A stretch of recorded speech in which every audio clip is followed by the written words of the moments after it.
Fort Worth, Texas, as the #1 team in the nation. Baylor Bears on the road in Fort Worth, taking on the TCU Horned Frogs, with the Frogs playing their first conference game of the season. Along with former NBA player and general manager Lance Blanks, I'm Mark Neely. Lance, James Akinjo, the transfer from Arizona, leads Baylor in scoring, assists, steals, minutes. What makes him so darn good? He's fearless, and he does all of that as you see him hit Sohan. You'll see here the nice little pocket drop pass to Everyday John, and then, of course, he can score the ball. He'll split the little semi-trap there with the runner, and then also he can shoot from distance. 40% from here, Mark, splash from deep. He's incredibly difficult to guard, and he's also fearless, Mark. Coming off a 27-point game in their win Tuesday over Oklahoma. Well, TCU hasn't played in 18 days due to a COVID pause. How do they pull off the upset? Well, this young man here, Mike Miles, is the other star in the building. Some think as good, if not better, than Akinjo. He has to be a part of it. Doesn't have to be perfect, but he has to match the intensity and the production of the Baylor guards, Mark. Well, Baylor in green, TCU in the home white, and off we go from Fort Worth on this Saturday. Here is the aforementioned Akinjo.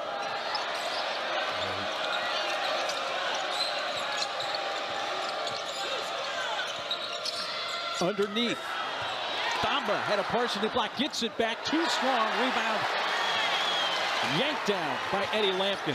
The more they can make these big score for Baylor, the better for TCU. That was an easy finish, but that's not where the bulk of Baylor's points come from. Around the basket, their guards are the guys who score with their wings. Damian Baugh flips it up. There was some contact, hit by Lampkin, ripped away though by Matthew Meyer. Well, Baylor fortunate not to have a call there, because he was under Damian on that shot. And Matthew Meyer with a three-point shot to open the scoring. You see the starting five for Baylor, which includes, of course, Meyer, who had been coming off the bench his first 3 seasons. He's one of the starters this year in a big one. Yes, he is, and hadn't been shooting the ball great, so that's a good sign for Baylor. Only shooting about 30% from beyond the arc. To the starting five for TCU. Again, it's been 18 days since they played due to a COVID pause. Miles banks in a three and has a smile on his face as he heads back down the floor. Well, sometimes it's just better to be lucky than good. Miles can knock down that shot, but there he got the break. Banks staying open late on Saturday, Mark. Open on weekends. That's up and a three for Akinjo, who responds and answers for Baylor. Miles can't get past Flagler. Lampkin faces up on Flo Thamba. A little bump, a little push back. Chuck O'Bannon sealed off. Good ball movement into the corner. That's a 2-point shot for O'Bannon, and a good shooting start for both teams. That's a 2 to make it a 1-point game. O'Bannon can do that. He can knock down open shots. It's going to come down to his defense on this end of the floor, Mark, against Brown, who is a lottery pick for the NBA. Here is Kendall Brown, number 2, playing his 3rd Big 12 game. His first 2 have been a little lackluster. We'll see how he responds in Baylor's 3rd conference game of the season today. Akinjo kicks it. Brown reverses and scores, and there's an early response from Kendall Brown to my question from just a moment ago. Yeah, he's so athletic, and you talked about the star power of the guards last year. That's kind of moved to the wings. These wings here for Baylor are very good, namely Brown. Manuel Miller sealed off there by Meyer. Miles and Akinjo out front. Little roll there by Lampkin. Skip into the corner. That's a 3 that's up too strong and missed by Baugh. It goes out of bounds, and his last touch by Akinjo. TCU ball. We're very fortunate to get that back, but you saw the nice cut by Brown. Some were a little hard on Akinjo because they felt like he's a ball-dominant guard, but he's done a better job of finding people. Leads the conference in assists at 6, Mark. Well, there was only 1 on the shot clock because that previous shot did not hit rim, so O'Bannon had to catch and quickly shoot, but off the mark. Akinjo spins in the lane, bounces back. Thamba gets in the lane. Akinjo tumbles hard away from the ball, and a rebound there by Emmanuel Miller. Well, you saw a remix of early in the game. Forced those bigs for Baylor, Mark, to try to make plays That's what happened with Thamba going down the paint. He had that ball a little too far from the basket to try to create from that distance all the way to the rim. Grab foul called on Kendall Brown. A furious pace, so some subs already coming in for both sides here. 3.5 minutes into the game, Micah Peavy has checked in for TCU. And Micah Peavy is the transfer from Texas Tech. His athleticism can match the athleticism of Brown for Baylor. Xavier Corks also checked in for the Frogs. Meanwhile, Jeremy Sohan, along with Jonathan Chamwa-Chachua, in now for Baylor. Here's Miller underneath, shooting over Sohan. It rims out. Yeah, that was good defense. I thought Miller should have taken his time there and tried to finish that. He too can match Sohan's athleticism. Miller might be the most athletic guy on the floor. About a 16-footer from McKinjo. Run out by Baugh. He runs hard into the defender, McKinjo, and that's an offensive foul. Yeah, Paul going for a little bit too much. All he needs to do is be solid. Baylor up 3, 8-5 early. Blanks, I'm Mark Neely. On paper, you look at this matchup, you got a 14-0 Baylor team, 10-1 TCU, but the Frogs have not played since December 21st when they won here against Grambling State. It's been 18 days since they played. They come back, they get the #1 team in the nation and defending national champs. Wow. Yeah, no break. No. Your point's well made. But in talking to these guys, they don't seem to be worried about the, as you call it, the COVID break. And in some ways, Mark, maybe it's a good thing. It'll wake them up early to have to step into playing the best team, in my opinion, by far in the country. For TCU, this is their conference opener. They had to postpone what was supposed to be their conference opener at Kansas last Saturday. And then their Monday night matchup against West Virginia also postponed. Baylor's already won a couple of conference games on the road at Iowa State and at home against Oklahoma. And there's an offensive foul. Giving the ball to TCU. Everyday John did not get set there. Check, had a little hip check there on the screen. Baylor's hit 3 of their first 7 shots, but 2 of those have been made threes. TCU 2 of 6 from the field. One of those a made 3-point shot.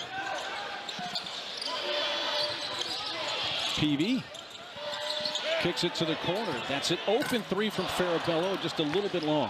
Yeah, and Farabello can knock that shot down.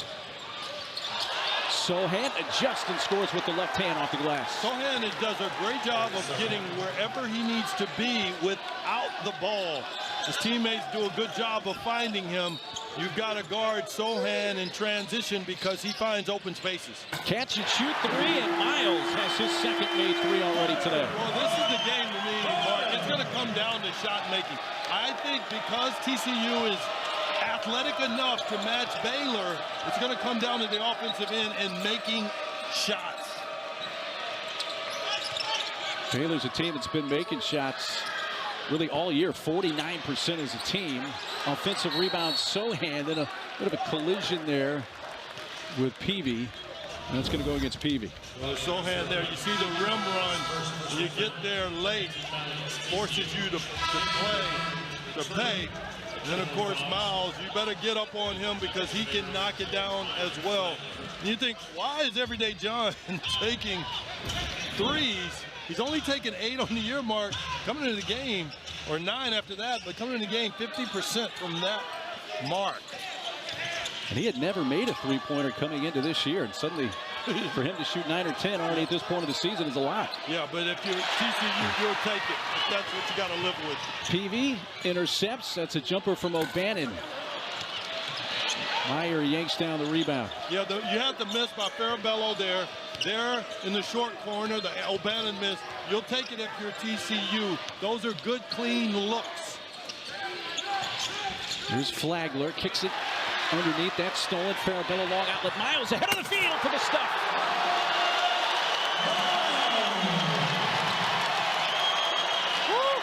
Sneaky athletic. Mark, statuesque with the finish. TCU doing a good job job of turning Baylor over here early, not allowing Baylor to change sides of the floor with the ball. Miles has scored 8 of TCU's 10 points. That has tied the game. Sohan turns, spins, shoots. It kicks off left side. Ball on the deck. Farabella shovels to Miles. Miles slips. Oh, he'll take that. And he'll take an open 3. Cannot hit his third made 3 of the game, but an offensive rebound by Lampkin. But stepping on the baseline, O'Bannon. Ball back over to Baylor.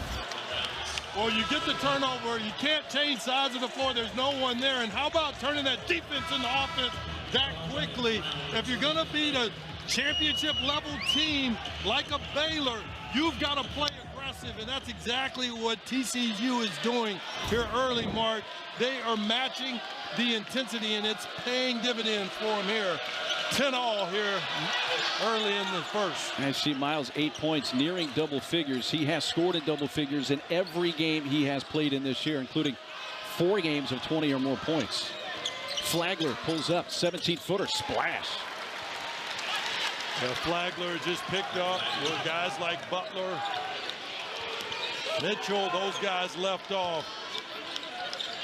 The guards do a good job as a tandem up top. Pryor also a scorer for Baylor. Sohan defends Miles, finding Farabello.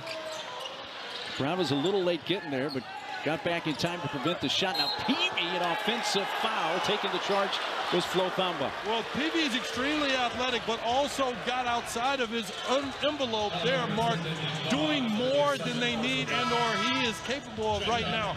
He's a very young player with a lot of promise, but there was no offense there for him to create. Therefore, he gets the charge. And already 2 fouls on Peavy, so he comes out. Not quite 8 minutes into this first half. 2-point lead in the ball for the Bears. Brown skips it to Flagler.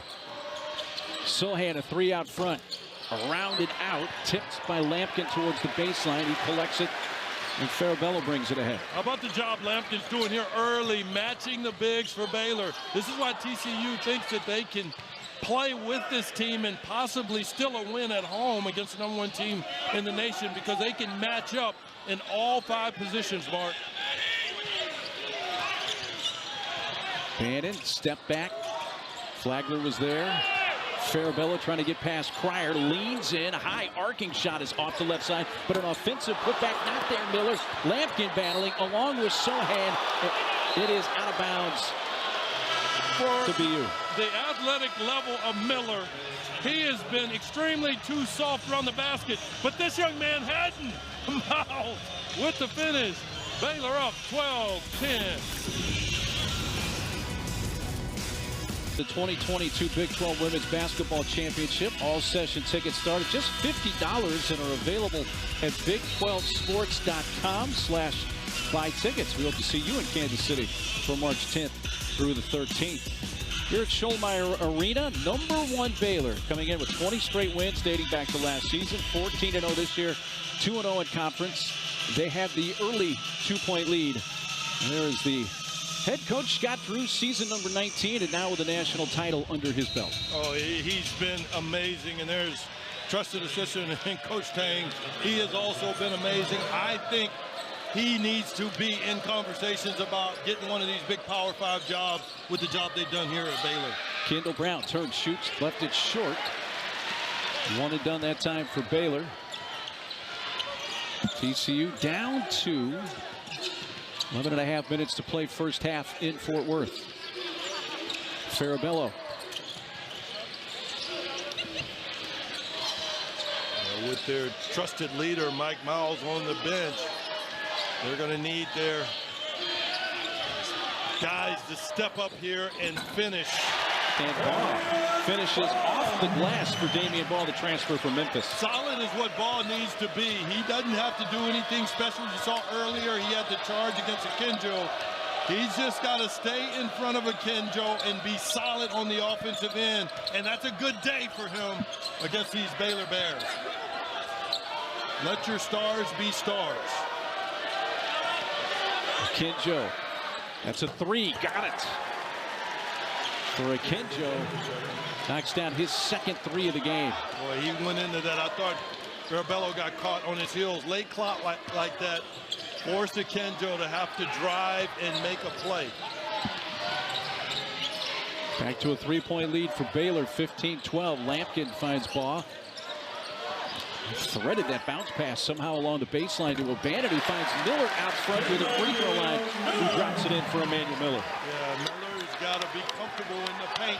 He'll get his share of looks, one, because he can rebound the basketball, but also when they switch, he can drive some of the bigger guys because he has quicker feet. Flagler trying to weave through traffic. Sohan. Quick pass, Brown. A little bit low for Thamba, who couldn't come up with the pass. And that's the fourth Baylor turnover, but they turn it right back over to TCU, to Akinjo, who is quickly fouled. Yeah, Akinjo makes you pay attention. He's done a good job with floor balance against Baugh. Baugh has to do a better job of recognizing where the defense is. Look, he got caught with Brown chasing him, and part of that, Mark, is because Baylor's defense is so good. They have length, and they also pressure you out on the perimeter. It's amazing how far they've come. Because back in the old days, this Baylor team was passionate about playing zone defense.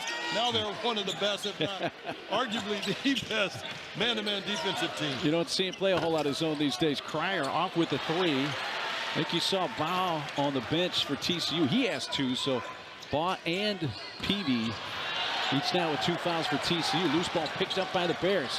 Meyer has some help, but Cryer cut to the basket, and Meyer instead passed to the corner, and there's Baylor's 5th turnover. Yeah, there was nothing there, and I think these turnovers are a part of the game right now in terms of why TCU is in it. TCU is joined with giving up the ball as well. I don't know who that was to. That might have been to Everyday John, because it went right across his face. Miles back in the game. He has 8 of the 14 points. Bounces off. Cork smashed right into Meyer, but the Meyer hands pick up the rebound. And Cork is just as athletic as Everyday John. You've got to watch him on the offensive boards. A little bit long on the three from Meyer. Baylor now 3 of 7 3-point shooting. Hesitating, and nicely done by Emmanuel Miller to let the defender go flying by. And Coach Cruz rightfully calling for travel. Now the refs allowing the little hop, skip, and the jump for the finish. First lead for TCU does not last long. Internally, Akinjo has no breaks. He's going to keep pressing you and pressing you at either end of the floor. You got to turn up the intensity on him when you're guarding him, especially in scoring position. Here is Akinjo, who has 8 points.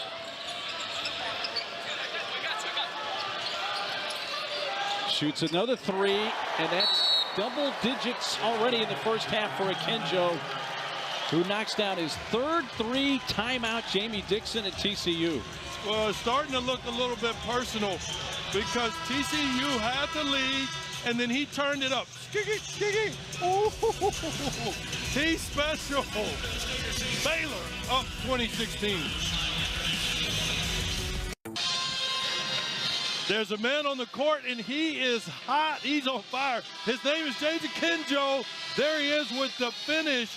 And then you think he can only get to the basket? Nope. If you back off of him, he can stop and pop. He does it there. That shot there was a 2, not a 3. He's got more than half of Baylor's points and shooting 4 for 5. This is a bit, in my mind, a coming out of the party for him, Mark, because he's going against a great guard in Mike Miles and doing an excellent job for the Baylor Bears. So Akinjo has scored the last 7 points for Baylor. And again, as Lance mentioned, the officiating crew went to the monitor at the break and said that was a 2, not a 3. And here's Akinjo continuing his own personal run. He's now scored the last 9 for Baylor, and they up it to a 5-point lead. Yeah, he's basically taken over this game at either end. He's either stealing the ball or scoring the ball or making assists. The game is literally in his hands. His pass. He just got a rebound and an assist on that sequence right there. He's literally responsible for everything that's happening for the Baylor Bears. That is not an exaggeration. Rebounding, stealing, shooting. He's going to be selling popcorn. He might take my job in a moment, Mark. Kenjo, 12 points on 5 of 6 shooting. He's made 2 threes, not 3 again. No one was looked at and called a 2. Now TCU trying to respond in some fashion. As Baylor suddenly opened up an 8-point lead. There's a response from Miles. Yeah, and what happened, in my mind, TCU got the lead, and Akinju flipped the switch. The question is TCU going to match that intensity? So far, they have not been able to do so, but perhaps it stops or starts for TCU now with Miles making the shot. Well, Akinjo loses that one out of bounds. Well, that's the mark of a great player. The defender goes down, and you make them pay. That's what you saw there. Great players, Mark. You've got to stay fully engaged for the entirety of the time you're on the floor, because they are always, and I mean always, looking to attack. So Miles averaging 17 a game. He's already at 11. He has 11 of the 19. Just in the game is Jacoby Coles. Miss on his first shot attempt. He can do that. He hadn't shot well lately, but he's one of their best three-point shooters. Dale Bonner in the game. He has not played since December 28th against Northwestern State when he had a season-high 9 points. He offers his first shot for Baylor, and that's a miss. But yeah, and Bonner's who got caught guarding Miles. But you like to see the best going mano-a-mano. Here Miles and Akinju guarding each other. They've been reading about each other. They know the other is a great player. I like to see the response going against another blue blood. Here's Micah Peavy, who's playing with 2 fouls. Meyer tries to strip that one away, and he's going to get called. Actually, they're going to call that on Bonner, not on Meyer. That's on Bonner, who's going to quickly come out. You get a few more moments out of Peavy. Will take the bench for TCU with his 2 fouls. 5:41 to play first half. Baylor led by as many as 8. TCU had a very brief 1-point lead. Right now, Baylor by 5.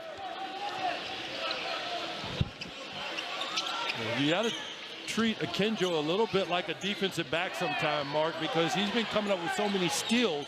You almost want to go away from him. Damian Baugh, who's also playing with 2 fouls, pulls up and knocks that down to make it a 1-possession game. He got that off of Cryer. Cryer is not as big as Baugh, and I've talked about it earlier with TCU feeling comfortable and confident with their size when they have to match up with Baylor on either end of the floor. Cryer, 3 from straight on, left it short. But then there's the hands of Flagler to get it back, and a Cryer 3. Got it that time. This will sound crazy. #1 team in the nation, someone trying to rise to get there. You get the rebound, you got to corral it. You don't, you stay with it defensively and come up with a steal and a 3. First, second chance points of the game for Baylor. Response, very nice feed, and Baugh with the bucket, but a Baylor player down. Yeah, from here it looks like Sohan, who is grabbing his face. It is Jeremy Sohan.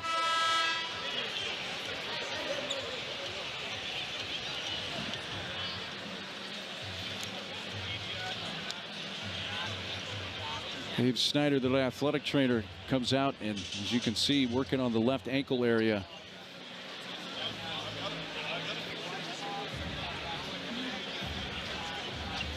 A true freshman Jeremy Sohan played very well off the bench in his Big 12 debut a week ago today at Iowa State. Went off the bench, had 12 points, 7 rebounds in 28 minutes.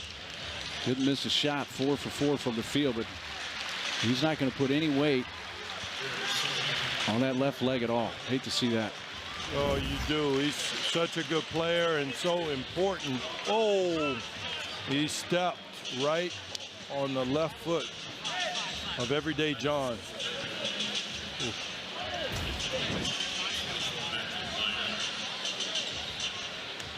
So Sohan being helped off the floor.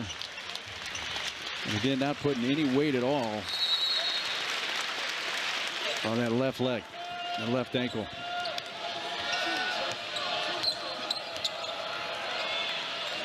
And that's huge because he's such an important part of what Baylor does. And there is Everyday John on the feed from Cryer with the stuff. Yeah, that's just poor perimeter defense. And again, Baylor's going to exploit every mistake. You've got to pressure them out on the floor so they can't survey the land and find those bigs around the rim. Miles. That was a three-point attempt. Offensive rebound. O'Bannon puts it back.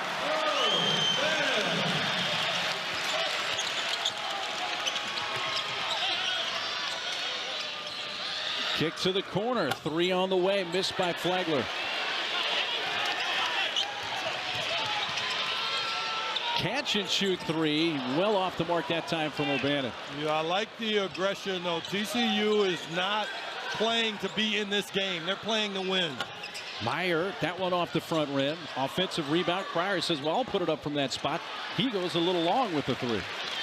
Two chances there for the Bears. They come up empty, but still lead it by 4. Yeah, you're not going to sneak a win against Baylor. If you want to beat them, you've got to literally beat them and go at them. Miles, tough shot. Tried to bank it in, but he is fouled. We come to a timeout. Well, if you don't guard these guards up high, they're going to make you pay. And right over the top, TCU trails 25-29.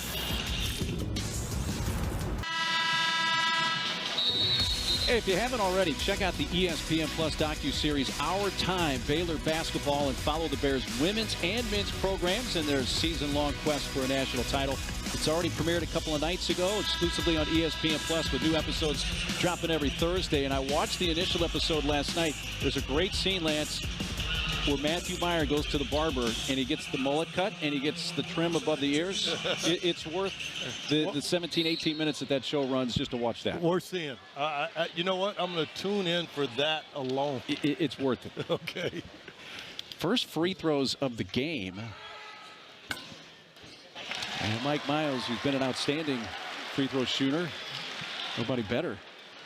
I mean, the TCU team, 80% hits the first. That's so unique. Yeah, that hair. That hair is incredible. The other thing that's unique in this game is the fact that, I mean, 2 free throws thus far with this much talent on the floor.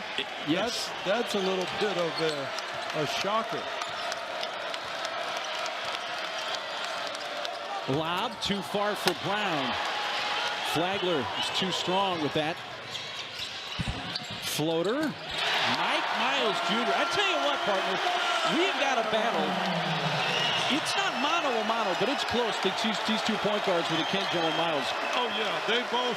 You don't know who's necessarily having the better game, but these guys are blue bloods in the college game. So one has a good play, the other one's going to want to come right back at him as TCU forces the turnover. But not only that, they're doing it in context of their offense. Mark, this is in context of their system. They're not sitting back. Poor closeout by Flagler, no help. Miles can do that easily. Miles has 15 on 5 of 8 shooting. He's hit 3 threes. Kenjo, by the way, has 12 points on 5 of 6 shooting with a couple of threes. That last turnover for Baylor, their 8th of the game, and now TCU trailed by as many as 8. They've come back to tie this thing. Yeah, and this is what I was wondering when Kenju turned up the volume. Looks like TCU has done their version of that and has control of the game here as we approach the 2-minute mark here at the end of the first half. TCU hosting the #1 team in the nation for the first time in 18 years. They've only beaten a #1 team one time in their history. That was beating KU in the Big 12 tournament a few years back. Count that. Air one for Mike Miles. Mark, you got to let the replay do the talking. Little bit of hardness here. When he spins, watch him sweep his arm there to make sure he gets the bump, hides the ball, and then the finish. Watch the sweep up, boom, takes the hit, and then the finish. Needless to say, this young man, Mike Miles, is extremely special. He was nicked up a little bit early in the season. He's come back and found his form. Let's not forget, he played with Kay Cunningham, Greg Brown in AAU. He was, if you can say this, sort of a third fiddle. Not that in my estimation, but Mark, he is the real deal and built like a fullback brick house. 3-point lead for TCU, their largest of the game. We're under 2 minutes to play first half. Now TCU and Akinjo lost the dribble. It goes over and back, and this Horned Frogs crowd is into it on a Saturday afternoon. Credit Jamie Dixon and his staff. They have Micah Peavy on the smaller Akinjo. That size creates a level of pressure. They have shifted the momentum. Look at the defense there. You got a much bigger body. He's retreating. A guy who's typically attacking turns it into a turnover. Credit that to Jamie Dixon and his staff for recognizing a great matchup for Akinjo to have to try to over a very athletic and much bigger Micah Peavy. Saw the turnovers there. Baylor's turned it over 9 times in the first half. That's certainly a high number for Baylor in a half. It's still 1:48 to go. Credit TCU because Baylor opened up an 8-point lead. Looked like they were starting to really roll and take control in this game, but TCU hit some big shots, a lot of those for Miles, and not only did they get right back in it, but they take the lead. Yeah, this game actually, as crazy as this will sound, doesn't have a lot to do with basketball. It has to do with internal fortitude. What kind of dude are you? What are you going to bring? It's obvious. Mark, we're seeing it right now. The talent is there. They can make these shots. The question is, can you sustain this and bring this kind of aggression for 40 minutes against the #1 team in the nation? Baylor won here last year, but prior to that, they had lost 3 years in a row on this floor to TCU, including when they were #2 in the nation 2 years ago. Farabello kisses one off the glass. That's the second three off the window for TCU in this half. Miles had one earlier. And almost from the exact same spot. Hey, Mark, sometimes it's your day. Or at least your half to start out with. Akinjo trying to quiet the crowd. It rims out. And it's been over 3 minutes since Baylor has scored. Trying to reverse it, and Duby is in the game. Number 25. Take a look at this three from Farabello. That's almost, and if we get to see it later, that's almost the exact same spot as the Mike Miles three. And he shot it. How about the follow-through there with the banker? And I think one thing that plays a little bit in the TCU's hands is Akinjo. Mark, I think he thinks he has to score to get them back in the game, whereas Miles is a little more willing to give it up and use his teammates to control pace, score, and or the game itself. A 12-0 run here for TCU. Farabello found out, but then on the offside, Dumbia with the stuff. That was the pass. You might have thought it was a shot. Might go in the books of the shot. Farabello knew he couldn't finish that. Got it right up to the big. What a great play for TCU.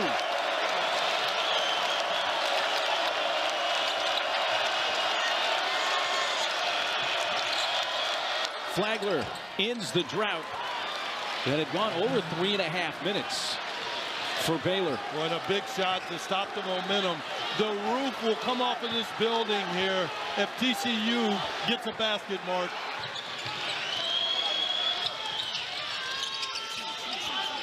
Miller blocked by Meyer. He got it off in time. It would count. Oh, my goodness. Just a little bit short, but what a half for Miles. Akinjo and Miles, what a first half. Akinjo leading Baylor with 12, Miles with 18 for TCU. What a first half. here in Fort Worth. On the other side of the break, we'll send it to the studio with Kevin Connors, LaFonso Ellis, and Seth Greenberg.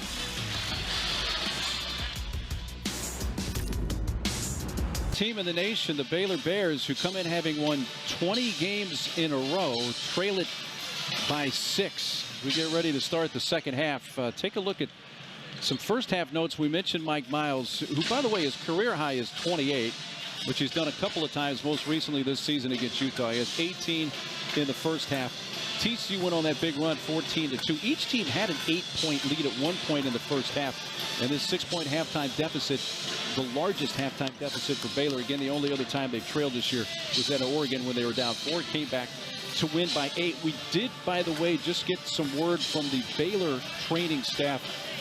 Jeremy Sohan, who left not putting any weight on his left leg, looked like a left ankle situation, is in a boot on his left foot and will not return.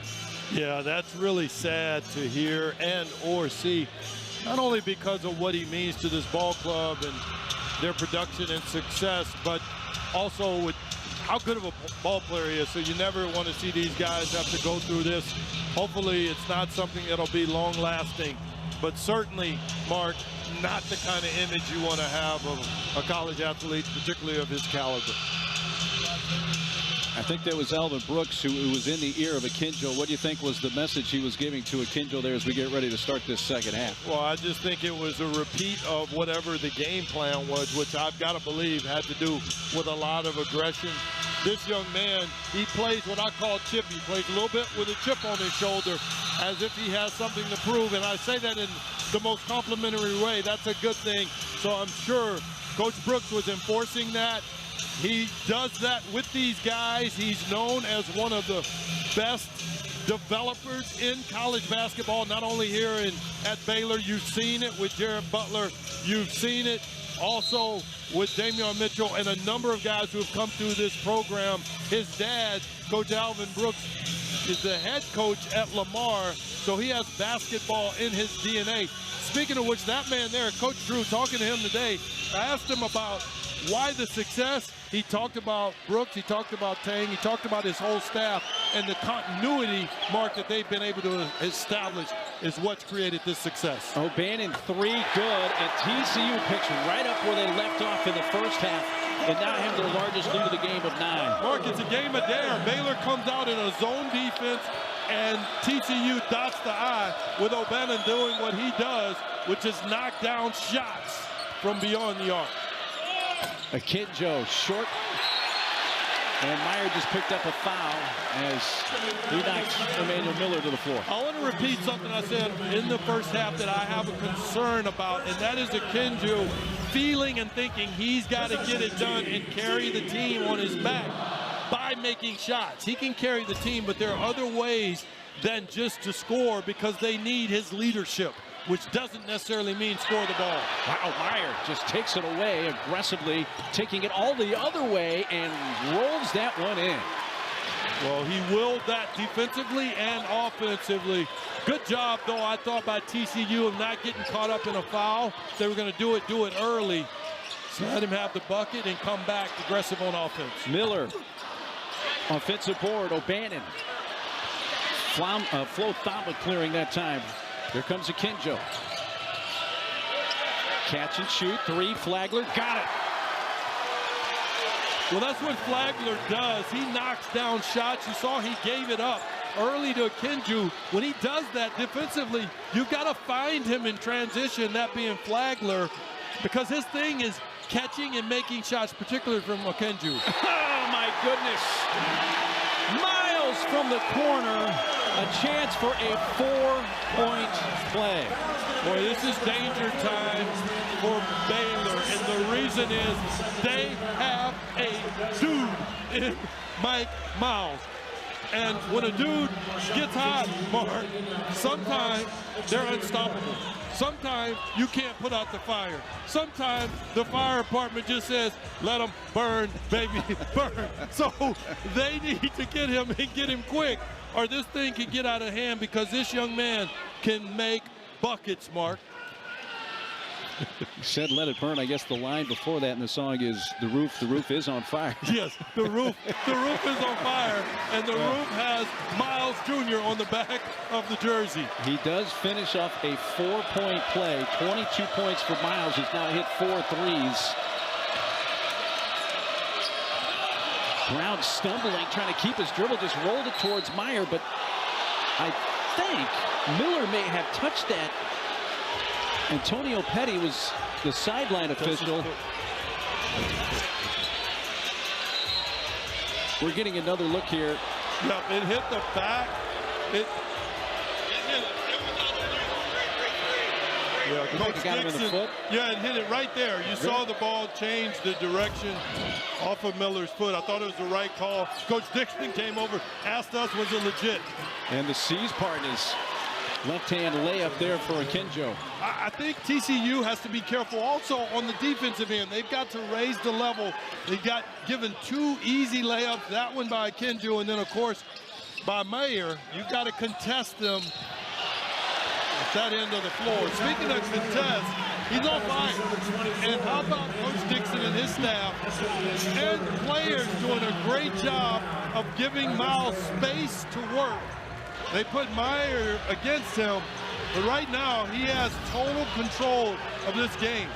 It's the right call right there, and he falls back on the wrist. The bad news for Miles is he came out of that little scrum holding his wrist.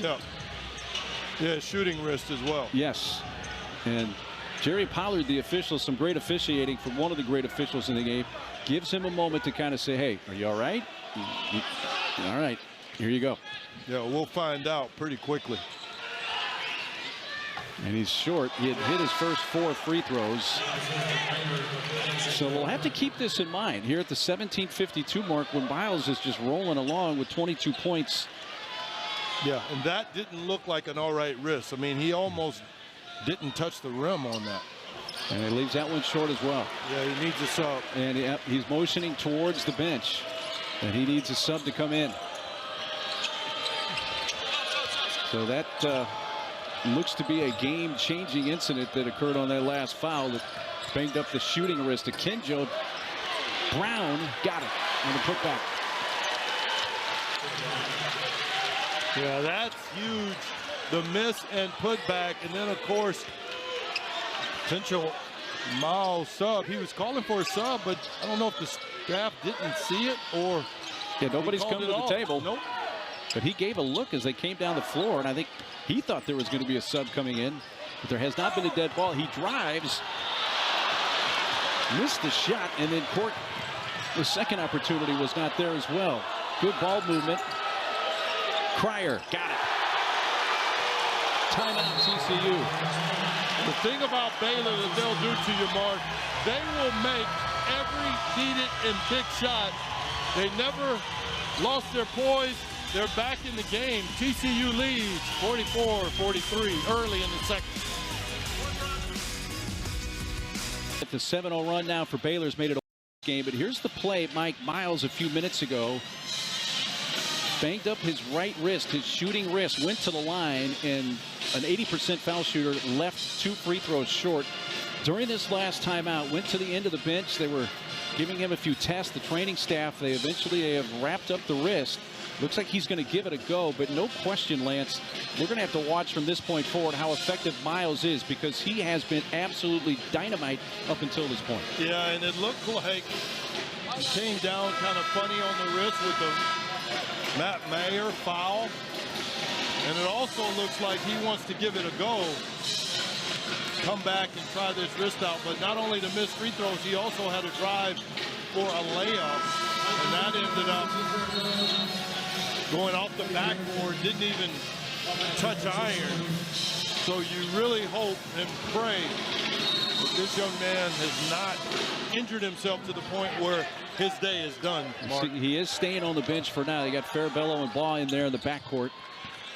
7-0 run for Baylor. They've hit 5 of their last 6 shots. So TCU got out to an 8-point lead.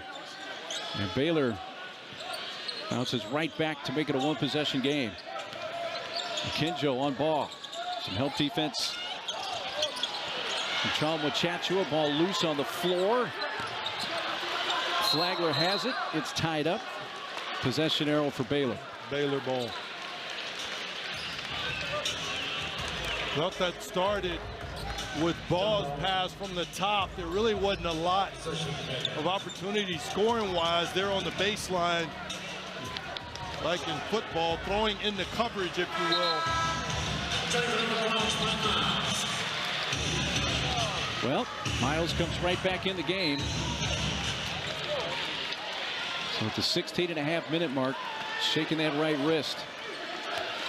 Trying to help his team to what would be a historic upset over the #1 team in the nation, as TCU's only one time beat the #1 team in the nation. That was in the Big 12 tournament a couple of years ago when they upset #1 Kansas. Akinjo. It's a back from Flagler. 5 to shoot. Floats it up. Oh, wow.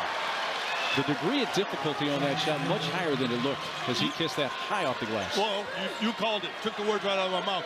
These guys are so good at getting lift, not only lift with the body, but with their ball around the basket. They negate shots getting blocked at their size because the guards for Baylor aren't that big, so they've got to get them up high, and they do as good a job as I've seen in college basketball, Mark.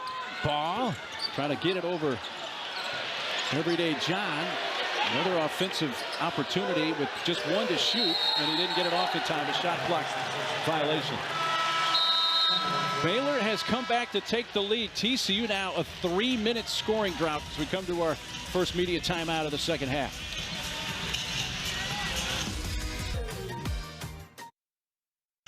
Baylor by 1, 45-44. TCU trying to pull off a major upset if they can. Led it by 6 at the half. Mike Miles was rolling along, and then about 2 minutes ago on the clock, injured his shooting wrist, his right wrist. Since then, TCU has not scored, and Baylor's been on a 9-0 run. Well, yeah, the graphic says it all. This is how badly they need this young man. Without Mike Miles, and without Mike Miles rolling, I think it's an almost impossible task, Mark, to beat these Baylor Bears, because they will need not only his leadership, but especially his offense down the stretch. Already seen some upsets in the Big 12 today. Earlier, number 14 Texas fell to Oklahoma State 64-51. Kansas loses at Texas Tech. Baylor continues the run. They are now on a 12-0 run thanks to Flagler. Yeah, Flagler's been a huge part of that. Flagler, he's extremely quiet in his way on the floor, but he's been very loud here in this second half, bringing them back, doing just that, making long shots off of the pass. You've got to guard him early because he doesn't do a ton off the dribble, but he can catch and shoot as well as anyone in this conference. Miles tried to split the defenders, but Brown with the quick hands creates the steal. Taking it the other way, the Euro step, floats it up and scores. Timeout TCU. Momentum totally has changed. Yeah, it's been a game of momentum, and yet it's almost like TCU got the momentum when Sohan goes down, and then, of course, here in the second half, Baylor got the momentum when Miles goes down. The question is it the wrist that's bothering him, or are they just out of rhythm from the wrist and the stoppage of play, timeouts, and otherwise? Or a combination of those two things. Correct, correct. Well, it's a 14-0 run over the last a little over 3.5 minutes for Baylor. You know, we mentioned Flagler. Here's kind of an X factor, and this might not mean much in the big scheme of things. Flagler has 10 points. Whenever Flagler has scored 10 or more points in a game, Baylor's never lost.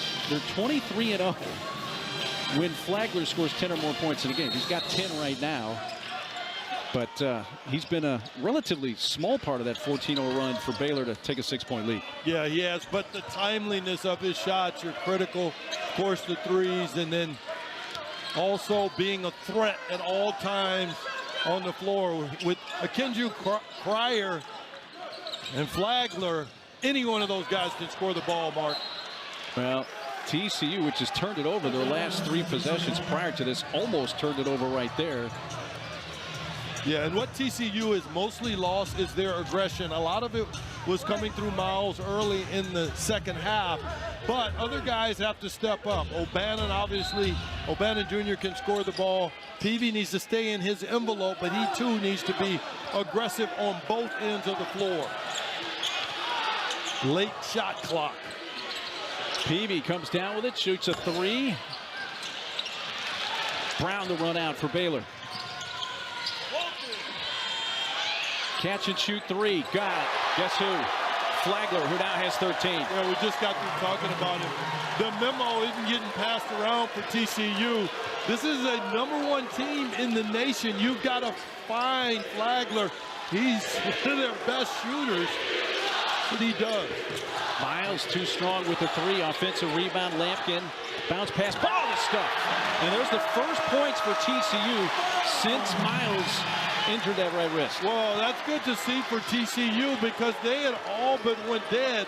Looked like they were waiting to see what Mike Miles was going to give them. They need other people regardless of the status of Miles and the wrist. Akinjo, wide open three in the corner again from Flagler. That time it's off the mark and it's out of bounds to TCU. Boy, they dodged the bullet there, Mark. Came from the corner to help. Wow, why do you do that? And then Miles sucks in on Flagler instead of finding him.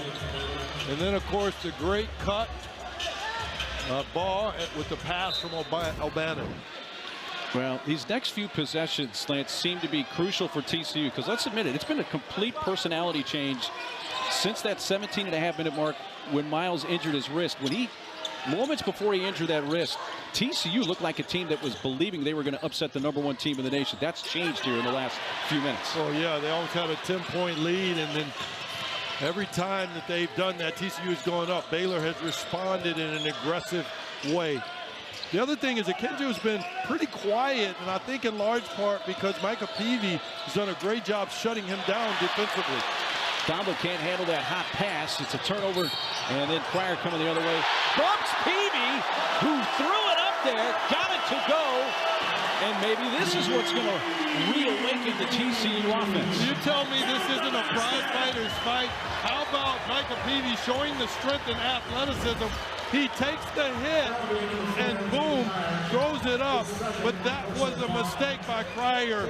If you're going to foul, you never want to let the offensive player get the ball or his elbows and hands above his head. That was the mistake Cryer made. He hit and gave up on the play, Mark.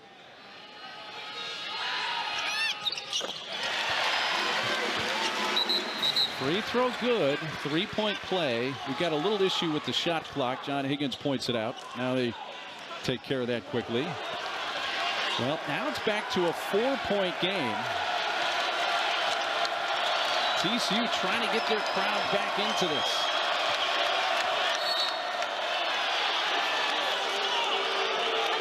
Foul on O'Bannon, stops the clock.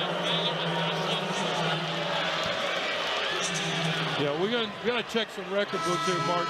Baylor literally has not shot a free throw in the entirety of the game. They have not attempted a free throw. I mean, how is that possible?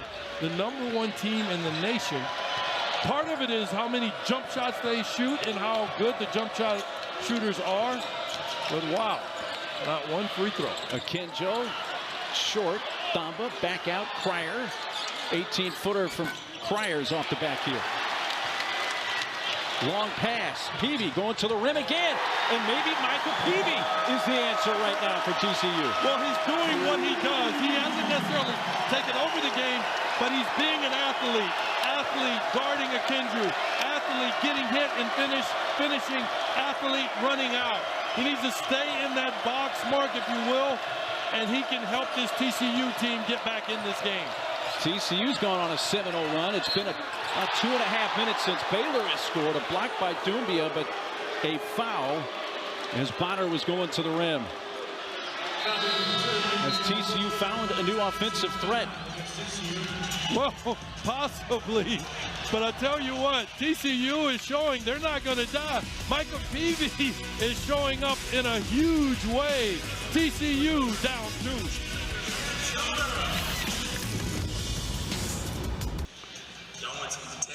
Dozen points in the first half for Akinjo, 4 so far, and I don't think there's any doubt that his scoring has been restricted by the defense of Peavy. It has. It's no slap against Akinjo. This is a fine ball player. Got a lot of half left, if you will, but TCU has found something they like, and that is Micah Peavy here guarding Akinjo. One of the questions you always ask about smaller guards is how will they respond to size and size guarding them.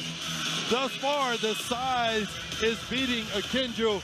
I think later in this half, we'll see if they can find opportunities, Baylor, when TCU switches, because there are small moments within their offensive sets where they will switch, and Akinjo will have a like-sized guy on him. But anytime Peavy has been on him, it's been very difficult for him to score the ball. Bonner, first free throws of the game for Baylor. He missed the second, had the miss tipped back to him, and then chased it in the corner, but it's out to TCU. So, by the way, if in your pool you had that TCU would, or I should say Baylor would shoot their first free throw at the 11.5-minute mark of the second half, and it'd be Dale Bonner, you're a winner. That's pretty good, buddy. Yeah. Who is this off of? I think they have an argument that may have been off Peavy last. Yeah, it might have been, but Peavy right now, he's a hot hand, and the luck is falling his way. Here he's getting a little out of his envelope, but I guess he feels that good. Maybe it's elevating both sides of his game right now. Yeah, he's adding pieces to his game on live TV, if you will, or on live stream, I should say. Big shot, wide open too many times.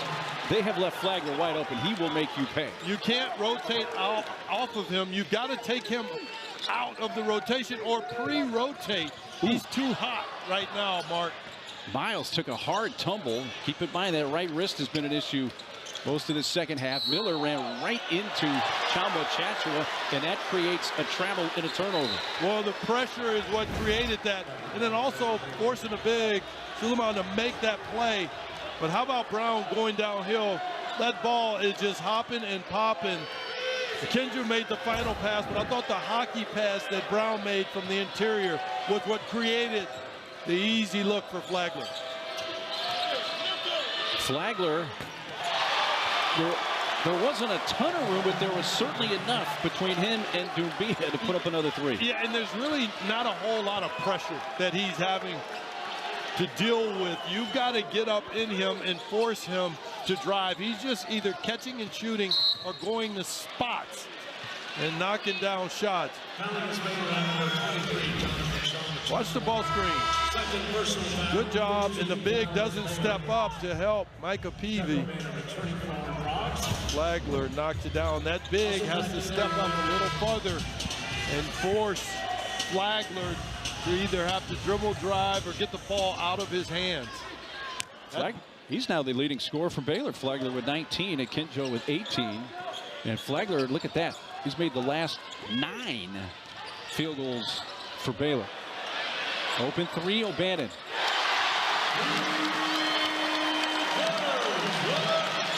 Well, they're finding some different weapons. Peavy, O'Bannon. But what this also is telling me is that Miles is really not an offensive part of this right now. Maybe he's a facilitator, but they have not looked at him to score since the injury. No, he is not, but he is a threat. So having him on the court, you get big benefit because you don't know how much the injury is hurting him. You just know that he can score the ball. Akinjo can certainly score the ball and does so there. And that was against Micah Peavy. That was the first mano-a-mano basket that he's made against Micah Peavy here in the last few minutes. That was a big basket by Akinjo. Got a mismatch there with Everyday John guarding Miles. Does he try to beat him? Well, there's a three, in and out. Almost got that to go, but then Flagler called for a foul on the rebound with a push. Yeah, that was a good call, and that's the kind of thing that happens with these mismatches. We saw Everyday John having to guard Miles. We saw Lampton there getting pushed by Flagler. Baylor is confident with their switching, but the switching can backfire in ways that you saw, like the rebounding situation there with Flagler. TCU had made their last 5 from the field until that 3 went in and out a few moments ago from Miles. Here is Mike Miles Jr.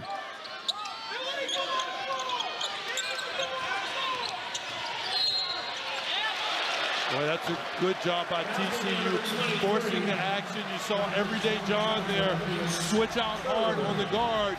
This is almost like a teaching video, Mark, of what you do when big switch out on the smalls. Right now, Baylor is exploiting that defense. As Baylor stay in it and allow TCU's guards to try to dribble drive on the bigs for TCU. On the bigs for Baylor. 1-and-1 here. 7th team foul. Ball hits the front end. TCU just 2 team fouls.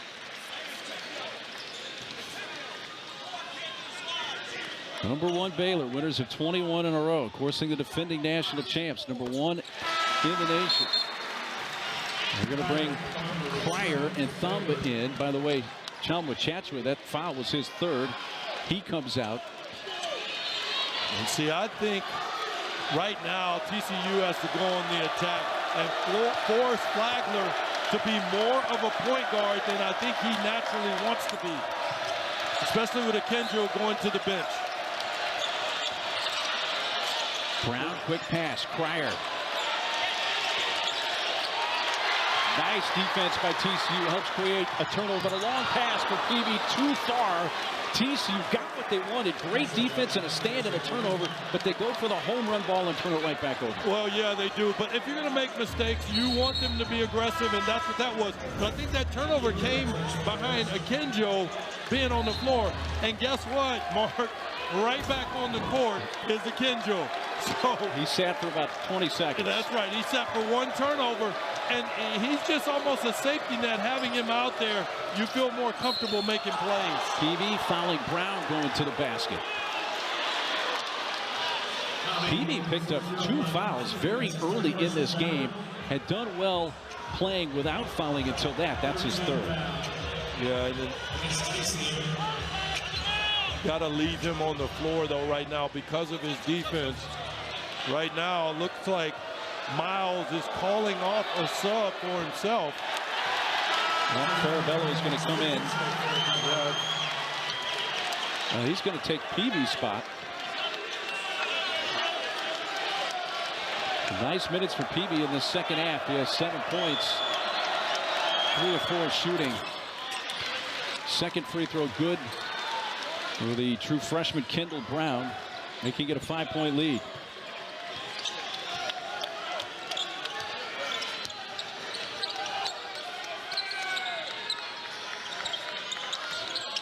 They continue to run this action and get the switch. Got a big Thamba guarding Mike Miles. Baugh, floater from the baseline, hit the side of the backboard. He's able to tip it back to Farabello. Somebody's going to have to put it up. Lampkin did as the shot clock was expiring. Couldn't get it to drop, though. Come and do a stunt, which is almost a double by Lampkin. Try to get the ball out of Akinjo's hands. Farabello there on the hold. You saw the offensive rebounds favoring TCU. They also have a slight edge in the overall rebounding. 7:13 to go. Number 1 Baylor getting a huge test in Fort Worth. Baylor started waving the Flagler in the second half. This young man has heated up and essentially traded places with Akinjo, and TCU paid the price for not pressing up on him. There you see he comes off the screen and knocks the 3 down for the big. Suleiman not stepping up. He's been the man of the hour. Got them back in the game when they were down 9. Here with 7:13 to go, TCU has not figured out the puzzle that is Flagler at this moment in the game. Flagler had a season-high 22 against Oklahoma on Tuesday night, and out of the timeout, Baylor going to guess who? Flagler on cue. And was there any doubt or question who they'd go to out of that timeout? So many great storylines, so many twists and turns in this game. We have just under 7 minutes to go. #1 Baylor taking on TCU. TCU has not played in 18 days coming into today because of a COVID pause. This is the conference opener for the Frogs. Baylor trying to go to 3-0 in conference. KU lost today. So did Texas. Some ranked teams have already gone down in this conference, and this game has totally changed. It was an Akinjo-Miles matchup in the first half, and it's kind of swift to PV Flagler here in the second half. And Miles, who hit his first 4 free throws, has now missed his last 3 since banging up his right wrist. Misses the front end there. The wrist you have to assume, because we talked about him being on fire. I mean, he is as cold as ice right now in terms of making shots. But TCU is in the bonus. I expect them to continue to drive and force these bigs to guard guards. Cryer finds a lane and lays it in with the left hand. The question is, does TCU have one last push? This Baylor team is incredibly good, particularly at the guard spot. Well, there's the first points for Miles since he banged up the wrist, with the driving layup there that cuts what was a game-high 10-point lead for Baylor back down to 8. By the way, off the bench, Cryer has 11 points. So 3 in double figures for the Bears. Oh, yeah, and this is heart of a champion type stuff right now. Not only the champions themselves, as they deal with the pressure here at TCU. You know, it's difficult, Mark, to go around every game. Everyone in the conference, in the country, essentially has you circled as a team to beat. And then on the other side, does Miles have anything left to galvanize some momentum to try to get his team back in this game? Peavy just picked up his 4th foul. He departs the game, so that's big for TCU. He's been a great defensive and offensive contributor here in the second half, but saddled with 4 fouls and on the bench. Miles trying to pick up where he was left off in the first half. Maybe we're seeing Mike Miles find a little bit more of that mojo from the first half. That looked kind of easy, like he got what he wanted. As he just kind of been laying in the weeds for a little while, Mark, and he's starting to wake up. Flagler down the lane and a block by Dumbia, and it gets caught in the heel, which brings the possession arrow into play, and it's TCU ball. What a block by Suleiman, and that's one of the challenges of Smalls. He blocks it from the perfect position against these smalls, meaning small guards for Baylor, meaning from behind, Mark. You talked about it earlier and how good they are at using the glass to finish. Well, if you're going to get them, sneak up from behind them, and it doesn't matter where they put the ball. What a great block. Dumbia did just that. 6-point game. Miles. Dumbia. Oh, they're going to wave it off. But a blind bounce pass that found its target that was incredible for Miles, but instead the 16th turnover. Well, from our angle, this is called threading the needle. There was one spot that pass could get there, and Mike Miles found it. With the travel called and wiped it away. Akinjo. Left side 3. And now Cryer with 14 points off the bench for Baylor.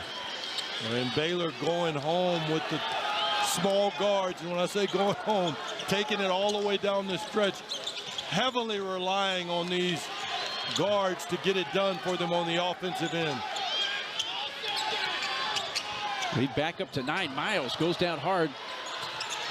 Baugh. Meyer went for the steal. Baugh going for the drive, tried to adjust in midair, had it knocked out of bounds by Chamwa Chachua.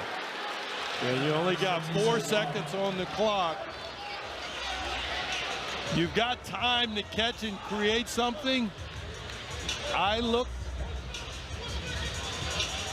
for them to bring someone off of screens, possibly to the corner,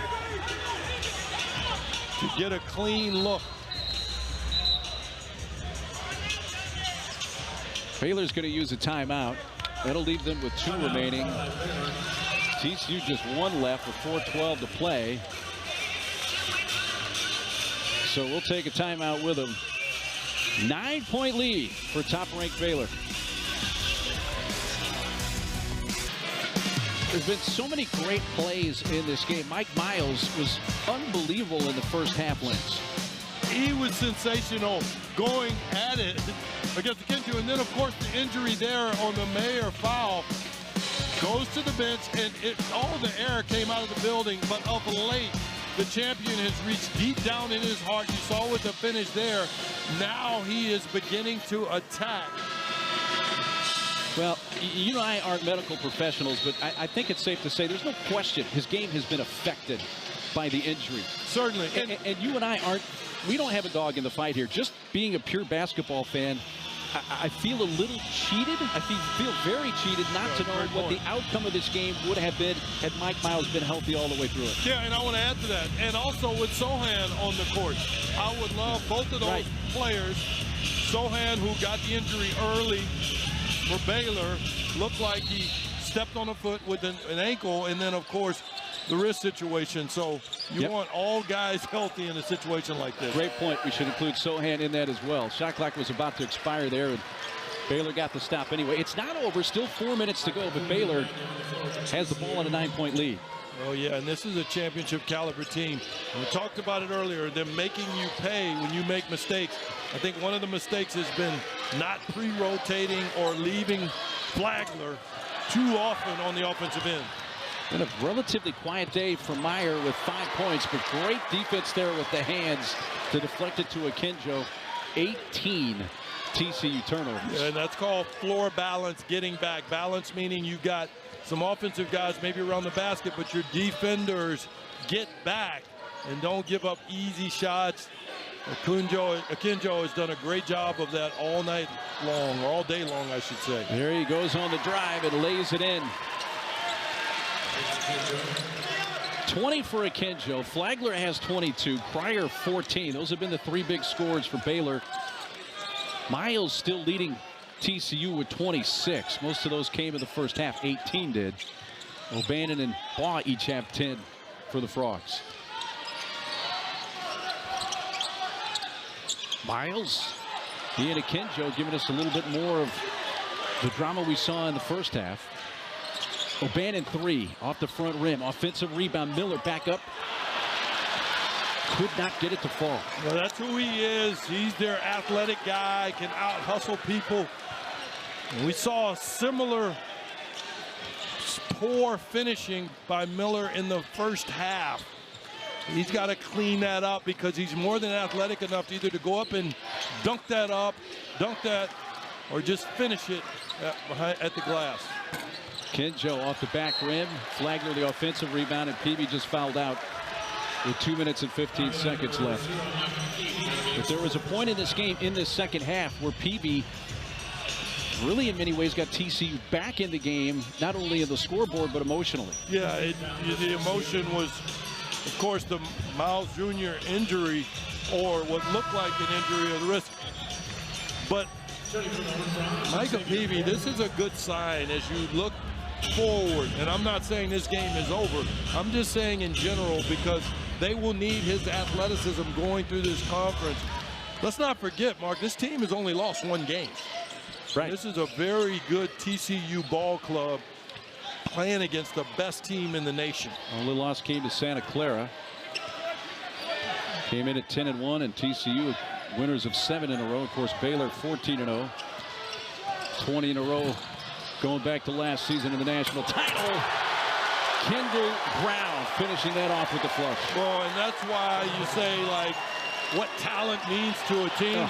And now TCU just getting sloppy and turns it over. And you make the big play there on Flagler at the rim, and then another one of the extremely athletic guys for Baylor catches it and finishes like that, that being Brown. A decent number of Baylor fans that have made the short trip up from Waco. They're making some more noise. Fouled on the 3-point shot. Baugh fouled him, and it'll be 3 free throws for L.J. Cryer. Well, this I thought was great defensive possession. And This is a championship make-you-pay team. There you see Damian. He gets caught looking. When you got athletes such as Baylor on the floor, you can't be looking. You got to play that shot clock to its entirety all the way to the end, Mark. You know, TCU has out-rebounded Baylor today at this point, 31-27. And TCU's actually done a really nice job on the offensive glass. They have 12 offensive rebounds today. Well, they've been solid everywhere. The rebounding has been exceptional. With the exception of letting Flagler get loose, the defense has been solid. I thought they stayed extremely aggressive. To me, that word aggressive, that's to me where the game came loose for them because of Miles and the injury. Yeah, no question. The Miles injury about 2.5 minutes into the second half changed things. And then you mentioned the Flagler. They just gave up way too many wide open three-point looks to Flagler in the second half. And the final score probably not going to be indicative of how tight this game was throughout and the drama we had through about 3/4 of it.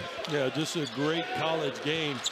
And a lot for both teams to learn. And Baylor accepts and delivers on just about every single challenge these young men. They've built such an environment and a culture that's incredibly impressive. Fadeaway, O'Bannon, tough shot. Timeout. TCU will use their final timeout as we slip under a minute to play. A great job over the top. You know, Miles does such a good job of jumping over defenses and making passes. He's so springy in the legs.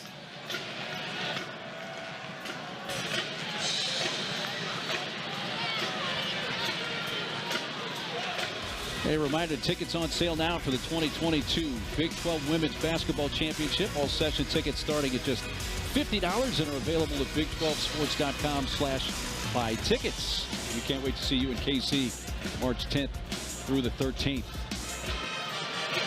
Well, next up for Baylor, they host Texas Tech on Tuesday. Tech's coming off a win today at home over Kansas. Now, TCU will be at K-State on Wednesday. That's what's next up for them. You know, Baylor, it's not too early to start talking brackets with Joe Lenardi. He has Baylor as the #1 overall seed. Kansas was the #2 overall 1 seed. That'll probably change after today. There's the Baylor upcoming schedule. Tuesday night at 6 o'clock Central Time over on ESPN2. They take on 25th ranked Texas Tech. Yeah, there are no days off in this conference. I mean, to your point, Texas Tech with the big win. Oklahoma State beat Texas today. Exactly. You beat me to the punch. So West Virginia is good again. So you got your work cut out every single game you play every night here in this Big 12 conference, Mark.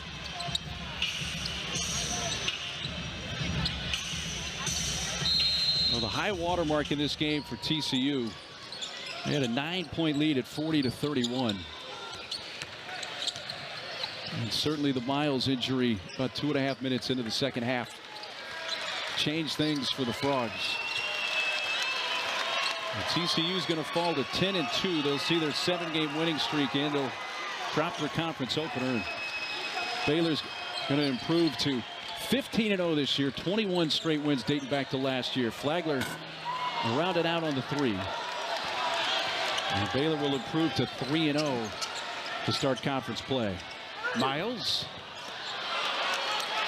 And Jamie Dixon calls off the Frogs. #1 Baylor. What looks like 12-point win, Lance, is not going to be indicative of the scare that Scott Drew's team got here for a lot of today. Oh, no, these guys were on the ropes, but hats off to Baylor dealing with the pressure. And also TCU, neither team should be disappointed. They can go back, watch the tape, a lot to learn from this performance. But I tell you what, Mark, Baylor stays alive and remains the #1 team in the nation after a big scare of being down in the second half. So they start 15-0. And the Baylor Bears just keep on rolling, 21 straight wins dating back to last season.